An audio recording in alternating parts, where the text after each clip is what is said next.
1964 ஒரே ஒரு இரவு. இந்தியாவின் தென்கோடியில் இருந்த ஒரு முழு நகரம் வரைபடத்திலிருந்தே அழிந்துவிட்டது. அந்த இரவில் ஒரு ரயில் நூற்றுக்கணக்கான பயணிகளுடன் கடலுக்குள் மறைந்தது. இன்றும் தனுஷ்கோடி கடற்கரையில் இரவு நேரங்களில் ரயில் சத்தம் கேட்கிறது, வெளிச்சம் தெரிகிறது என்று சிலர் கூறுகிறார்கள். உண்மையிலேயே அது ஒரு கோஸ்ட் ட்ரெயினா அல்லது மறக்க முடியாத ஒரு பேரழிவின் நினைவா? இதுதான் த கோஸ்ட் ட்ரெயின் ஆஃப் தனுஷ்கோடி. இன்று தனுஷ்கோடி என்றாலே அனைவருக்கும் நினைவிற்கு வருவது ஒரு பேய் நகரம். ஆனால் 1964க்கு முன்பு இது ஒரு பரபரப்பான நகரம். இங்கு பள்ளிகள் இருந்தன, மருத்துவமனைகள் இருந்தன, தேவாலயங்கள், கோவில்கள், தபால் நிலையம், ரயில் நிலையம் எல்லாமே இருந்தது. இங்கிருந்து இலங்கைக்கு செல்லும் பயணிகளுக்கு அதிகமாக வந்தனர். அதனால் தனுஷ்கோடி அந்த காலத்தில் தமிழ்நாட்டின் முக்கியமான துறைமுக நகரங்களில் ஒன்றாக இருந்தது.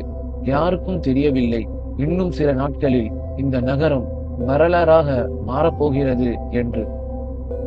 1964 டிசம்பர் மாதம் வங்கக்கடலில் ஒரு சிறிய காற்றழுத்த தாழ்வு உருவானது.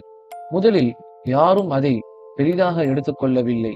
ஆனால் சில நாட்களிலேயே அது ஒரு மிகப்பெரிய சூறாவளியாக மாறியது. காற்றின் வேகம் மணிக்கு 250 கிலோமீட்டரை தாண்டியது. கடல் மெல்ல தன் கோபத்தை காட்ட ஆரம்பித்தது. ஆனால் அந்த இரவு ஒரு ரயில் இன்னும் தனுஷ்கோடியை நோக்கி பயணித்துக் கொண்டே இருந்தது. 1964 டிசம்பர் 22 இரவு நேரம்.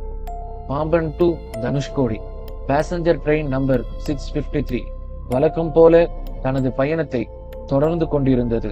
அந்த ரயிலில் குடும்பங்கள் இருந்தனர், மாணவர்கள் இருந்தனர், ரயில்வே ஊழியர்களும் இருந்தனர். ஆனால் அவர்களில் யாருக்கும் தெரியவில்லை இது அவர்களின் வாழ்க்கையின் கடைசி பயணமாக மாறப்போகிறது என்று. வெளியே மழை அதிகரித்து கொண்டே இருந்தது. காற்றின் வேகமும் நிமிடத்திற்கு நிமிடம் அதிகரித்தது. இரவு சுமார் 11:55 மணி. ரயில் தனுஷ்கோடி அருகில் வந்து கொண்டிருந்தது. அப்போது கடலில் இருந்து மிகப்பெரிய அலை ஒன்று கரையை நோக்கி பாய்ந்தது. சில ஆய்வுகளின்படி அந்த அலை பல மீட்டர் உயரம் கொண்டதாக இருந்திருக்கலாம். சில நொடிகளில் அந்த அலை ரயிலின் மீது மோதியது. அடுத்த கணம் முழு ரயிலும் கடலுக்குள் இழுத்துச் செல்லப்பட்டது. பல உயிர்கள் அந்த இரவிலேயே கடலோடு கலந்துவிட்டன. அடுத்த நாள் காலை புயல் ஓய்ந்தபோது மீட்பு குழுவினர் அங்கு வந்தனர். அவர்கள் பார்த்த காட்சி அவர்களை அதிர்ச்சியில் ஆழ்த்தியது. ரயில் இல்லை, தண்டவாளம் சேதமடைந்திருந்தது. வீடுகள், பள்ளிகள், கோவில்கள் எல்லாமே அழிந்திருந்தன. இந்த பேரழிவுக்கு பிறகு இந்திய அரசு தனுஷ்கோடியை வாழ தகுதியற்ற பகுதி என்று அதிகாரப்பூர்வமாக அறிவித்தது. ஒரே இரவில் ஒரு நகரம் வரலாறாக மாறிவிட்டது. பேரழிவு நடந்த சில ஆண்டுகளுக்கு பிறகு தனுஷ்கோடிக்கு மீனவர்கள், சுற்றுலா பயணிகள் மற்றும் சில உள்ளூர் மக்கள் ஒரே மாதிரியான சில அனுபவங்களை பகிர ஆரம்பித்தனர். இரவு நேரத்தில் தூரத்தில் ஒரு ரயிலின் ஹார்ன் சத்தம் கேட்டது. கடற்கரையில் ரயிலின் வெளிச்சம் போல ஒரு ஒளி தெரிந்தது. சில நொடிகளில் அது மறைந்து விட்டது என்று சிலர் கூறினர். இந்த கதைகள்தான் பின்னர் த கோஸ்ட் ட்ரெயின் ஆஃப் தனுஷ்கோடி என்ற பெயரை உருவாக்கின. ஆனால் இந்த சம்பவங்களுக்கு இதுவரை எந்த அறிவியல் ஆதாரமும் கிடைக்கவில்லை.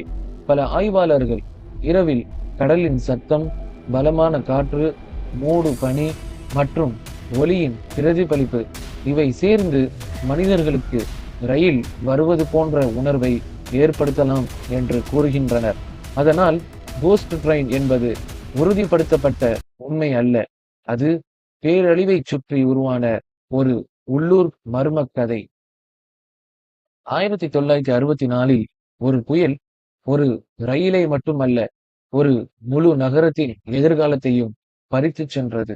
இன்று தனுஷ்கோடி ஒரு சுற்றுலா தலமாக இருந்தாலும் அந்த இரவின் நினைவுகள் இன்னும் அங்கே வாழ்கின்றன. அங்கே உண்மையிலேயே ஒரு கோஸ்ட் ட்ரெயின் ஓடுகிறதா? அதற்கான ஆதாரம் இன்று வரை இல்லை.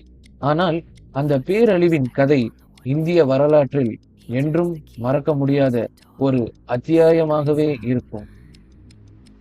இந்த மாதிரி உண்மை மர்மங்கள் மற்றும் வரலாற்று புதிர்களை தமிழில் தெரிந்து கொள்ள எக்ஸ்புதிர் சேனலை சப்ஸ்கிரைப் செய்யுங்கள். அடுத்த வீடியோவில் மற்றொரு உண்மை மர்மத்துடன் சந்திப்போம். நன்றி.